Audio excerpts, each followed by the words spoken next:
Between 1920 and 1929, the economy is very good in Chicago. The city is booming, and so is organized crime. Rival gangs divide the city into territories, which they constantly fight over using methods that can hardly be described as peaceful. In 1920, a stranger arrives in Chicago. In his hometown, New York, he only managed to make his mark as a small-time gangster among the other small-time criminals. Now he is ready for something new. His name, Al Capone. In his own lifetime, he will become the biggest gangster of all time. Together, Torrio and Capone enter the illegal alcohol trade, a successful and remarkable move for Capone after arriving in Chicago as a poor immigrant. Prohibition provided Capone with an exciting, lucrative opportunity to become a millionaire. On the one hand, the potential for profits were extremely high, and on the other hand, the possibility of being arrested, incarcerated, punished, though that possibility was low. So this was an ideal market situation for Capone to enter. He was an immigrant who was faced with a lot of adversity when he came to America. I don't think there were a lot of opportunities by way of education or job opportunities for him. He became a criminal.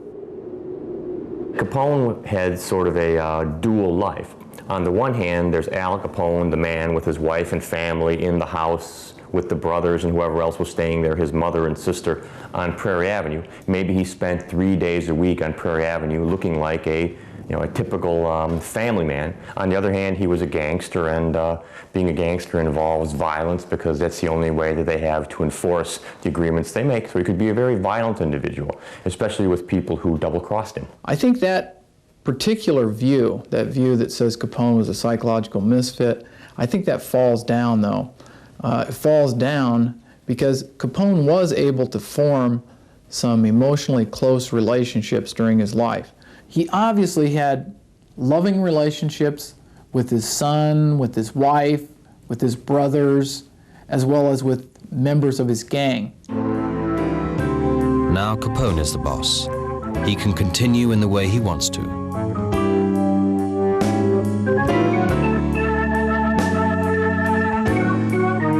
Al Capone's working week consists of 4 days. During this time, he resides in the noble Lexington Hotel. After a leisurely breakfast and studying the daily press, he makes a few phone calls and takes his time dressing himself in fine clothes.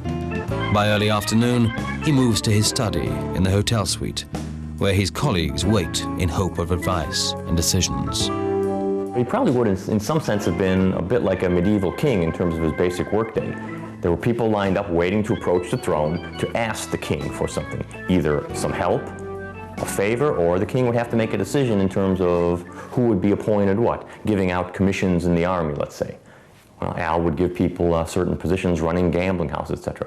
People would approach Al about what should we do about beer sales? What about this? What about that? We're having this problem, we're having that problem.